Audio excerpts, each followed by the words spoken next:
say that you are imitating him. Among all the people who may or may not be running, you're the one who kind of imitates his style with the trolling.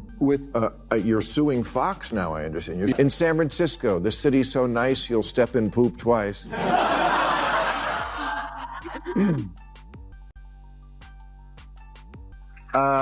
There's an area where homeless people were urinating and defecating, and it was starting to annoy the people breaking into cars. So the city tried to build a public toilet last year, but then gave up when the cost hit $1.7 million. Not $1.7 million for a public toilet system, $1.7 million for one toilet. And this wasn't some magic toilet that catches your phone when you drop it. Bill Maher recently sat down with Gavin Newsom, and even though the interview was short, it quickly turned into a heated conversation. Newsom has been a strong critic of Donald Trump for a long time, but Maher pointed out what he saw as hypocrisy when he told Newsom that he had been acting a lot like Donald Trump. The surprised look on Gavin Newsom's face said it all. If you haven't subscribed yet, hit the subscribe button. And now, let's jump right into today's story. You know, for me, that's to me that's the biggest reflection of this moment is how just the sewer that we're now living in because of Donald Trump, and he's allowed all of it to us to feel free to shove again. And I think, if nothing else, forget. But but many people would say that you are imitating him. Among all the people who may or may not be running, you're the one who kind of imitates his style with the trolling. You're suing Fox now, I understand. You're suing, that's well, right we're going out of into discovery. Fox better look to settle right now or apologize for defamation. But but that sounds exactly like what he does. Suing media? Different point. Well, then don't defame, don't lie. And, Fox is a propaganda but that does sound like him. It is interesting and a little ironic that Gavin Newsom is slowly starting to become the same kind of person he spent years criticizing. For a long time, he showed himself as the complete opposite of Donald Trump. He often criticized Trump's way of speaking, his political style, and the way he used his power. But now, those differences do not seem as clear as they once did.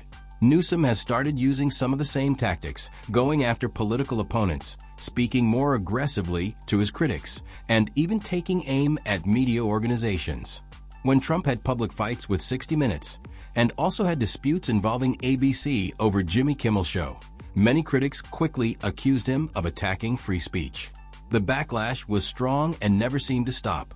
But now that Newsom is showing similar behavior, the public reaction seems much quieter. That brings up a bigger question. Is this really about standing by principles, or is it simply about who is in power? Here's the point. I'm trying to put a mirror up to Donald Trump. Yeah. And I think it's important with the sense of humor as well. The deviation of normalcy is off the chart. This is a guy cosplaying as the Pope, dressing up as Jesus. This guy putting his face on Mount Rushmore, doing it in all cap. None of this is normal. And you may recall when I first started doing this, the folks on Fox said, "Oh, this is so unbecoming of the governor of California. He should wash out his mouth with soap and water," with no situational awareness that their dear leader has been doing this for years and years and years. He's a man-child. And so I think it's important to call that out. At first, when Bill Maher told Gavin Newsom that he was acting just like Donald Trump, Newsom tried to avoid the comparison. He brushed it off, played down the similarities, and tried to change the subject. But Maher did not let it go. He kept pushing, pointing out one example after another where Newsom's actions seemed to copy Trump's style, whether it was his tone, his tactics, or the way he handled critics. In the end, Newsom partly admitted it. But even then, he quickly changed direction, saying his goal was to hold up a mirror to Trump so he could see the problems in his own behavior. It sounded more like a handy excuse than a clear answer. And that is the problem. Newsom comes across as someone who keeps changing his position depending on the moment instead of taking a clear and steady stand. He seems caught between criticizing Trump and copying him, without fully owning either side of the argument. But again, we're not trying to dehumanize. We're just trying to reflect that reality and express the absurdity of all of this. And look, the absurdity, it's every day. It's a corruption story. the Trump administration. You reference it obliquely in the opening monologue, but let's get serious. He's got 8 or 9 countries. He's done major golf course or development deals.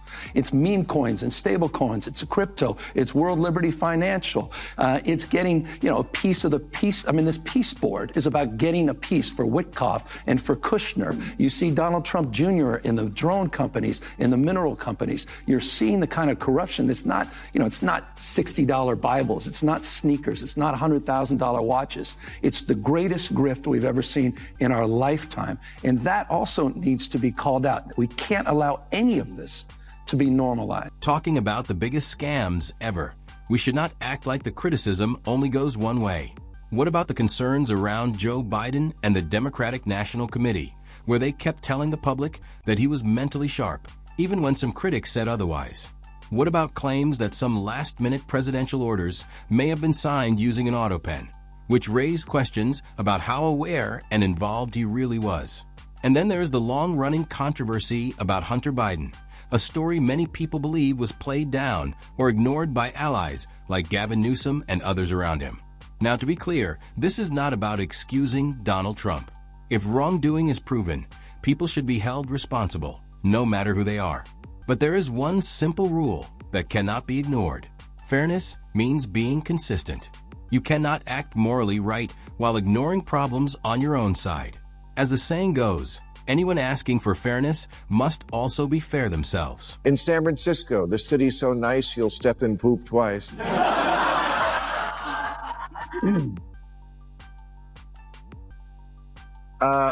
There's an area where homeless people were urinating and defecating, and it was starting to annoy the people breaking into cars. So the city tried to build a public toilet last year, but then gave up when the cost hit $1.7 million. Not $1.7 million for a public toilet system, $1.7 million for one toilet. And this wasn't some magic toilet that catches your phone when you drop it. Gavin Newsom is busy taking shots at Donald Trump. But take a look at what's happening right in his own backyard. In California, reports have come out saying that a single public toilet could cost taxpayers a shocking $1 million. And no, that's not for a whole building or a full system. It's just for one toilet, only one. Just think about that for a second, at a time when people in the state are already dealing with higher living costs, homelessness, and pressure on public services. This is where some of the money is going. Naturally, it raises serious questions. Is this just government waste and poor planning getting out of hand? Or is there something more going on behind the scenes? Because when numbers look this extreme, people don't just ignore it. They start asking who is benefiting and why. And that's where frustration starts to grow. While political attention is focused on pointing fingers at others, problems at home seem to keep getting worse. If this doesn't make people raise an eyebrow, what will? And the truth is, this might only be the beginning of a much bigger issue. So then a private company took pity on San Francisco and offered to build them their toilet for free. But after, quote, project management, construction management, architecture and engineering fees, permits, civic design review, surveys, contract preparation, and cost estimation, the free toilet was still going to cost almost $1 million. If you tack on fees like that, you're not a city, you're an airline. And that is the shocking part one was talking about. A private company tries to step in and build a public bathroom for people in San Francisco. It sounds like a simple fix to a real everyday problem. But instead, they run into a huge mess of government rules, long approval processes, and heavy regulations. All of that delays the project and pushes the cost up to nearly the same $1 million price tag the city originally wanted to avoid. What should have been quick and easy turns into something long, expensive, and frustrating. This brings up a simple question. Is the system actually broken? Or is it working exactly the way some people want it to? Because when even private groups trying to help the public get stuck like this, it feels like something is not right. And still, Gavin Newsom spends time criticizing Donald Trump on the national stage. The difference is hard to miss. While he is focused on political fights, serious problems at home keep piling up. If running a single state like California is this complicated, it raises bigger questions about leadership, priorities, and who is being held responsible. Many regulations that aren't necessary, that aren't. I mean, you really don't believe that the state we live in, California, is lacking regulation. There's over 300,000 regulations. I mean, Well, maybe they're needed. They're not. When I tried to put in a garage door, I had to have 3 inspections. And there should have been none. I should be allowed to change my garage door. Are you kidding? Really? It was about a garage door? Absolutely. I'm sorry. Yeah, that is... No, you know this about California. Come No, on. I don't. Well, I'm sorry, I don't. You've never heard that California is overtaxed and overregulated? That we are a one-party state where there's sort of no checks on that sort of extreme leftism. Even Bill Maher, who was once seen as someone fairly supportive of Gavin Newsom, has started to show more frustration with how California is being run. He shared personal stories that really hit home, like when he just wanted to fix a simple garage door, but was told he had to go through 3 different permits just to get it done. Or when he tried to put up a shed to help support his solar setup, only to get stuck in endless paperwork and rules. These are not big political debates on paper. This is real daily life for people living there. It is the kind of heavy red tape that turns simple jobs into stressful, time-consuming struggles. And that is the real problem. The system has become so complicated that even small improvements feel like major fights. But Newsom does not seem to fully understand how deep that frustration really goes. Instead, he appears more focused on copying Donald Trump's aggressive, confrontational style, as if that alone will help him move closer to becoming the Democratic Party's presidential nominee. For a while, and we still don't have enough water in the Colorado River and all this stuff. Yeah. And then whenever I read, 80% of the water goes to agriculture. Almonds. Right. No one ever asked you about almonds? Oh, I'm going to ask you about almonds. We grow a boatload of almonds. I'm well aware. You know how much water it takes? Many gallons. 1,900 gallons to grow a pound of almonds. Yeah. Come on, man. Take on big almonds. Take on big almonds. And this is another big concern that people raise about Gavin Newsom. It is about water management. California has dealt with repeated droughts for years, and its water supply is often very fragile. But critics say the priorities are not always in the right place. They point out that a large share of the available water goes to farming, especially crops that need a lot of water, like almonds. That makes some people question the system that in a state that is constantly dealing with wildfires and water shortages. You would think the main focus would be saving water, building storage, and planning for the future. But instead, critics argue that a huge amount of water still goes into keeping water-heavy crops alive. That creates frustration for many people. Communities end up facing water limits, reservoirs drop to low levels, and the risk of wildfires gets worse. Even though farming is very important, critics say the balance does not feel right when water is so limited. And because of that, a simple question keeps coming up again and again. Are California's water policies really focused on the state's most urgent needs?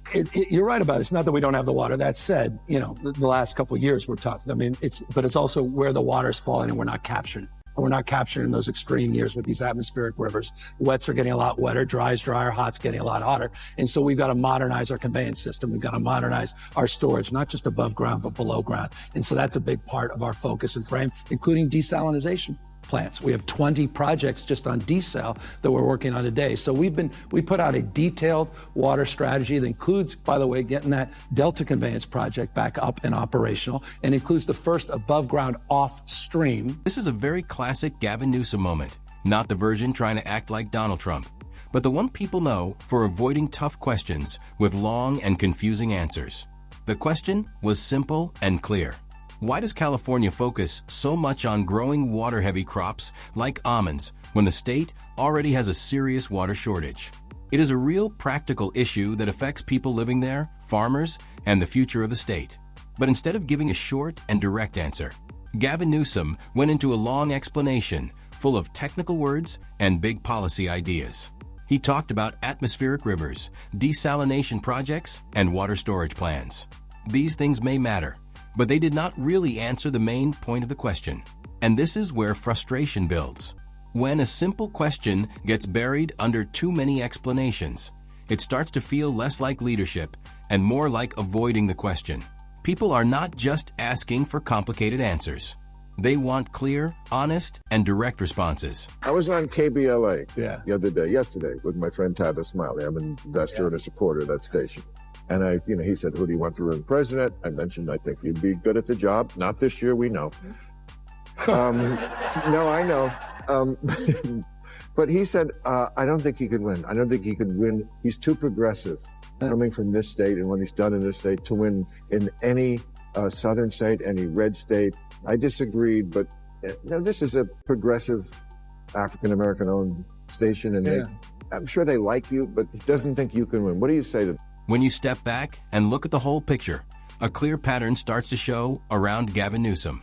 From fights over political messaging to concerns about how California is being run, the criticism is not just about one single issue. It is about being consistent, setting the right priorities, and being accountable. Whether it is copying the style of Donald Trump, dealing with government delays, or handling big problems like water management, more and more questions keep coming up. Critics say that while attention often goes to outside issues, problems at home are still not fully solved. And when simple questions get long and complicated answers, it only makes people more doubtful. Leadership is not just about what you say. It is about real results that people can see in their daily lives. In the end, this is not about left or right. It is about whether leaders are ready to face problems directly or keep talking around them while pressure keeps growing. And with that, we end today's video. If you enjoyed it, please like and subscribe for more videos like this. Thanks for watching, and I will see you in the next one.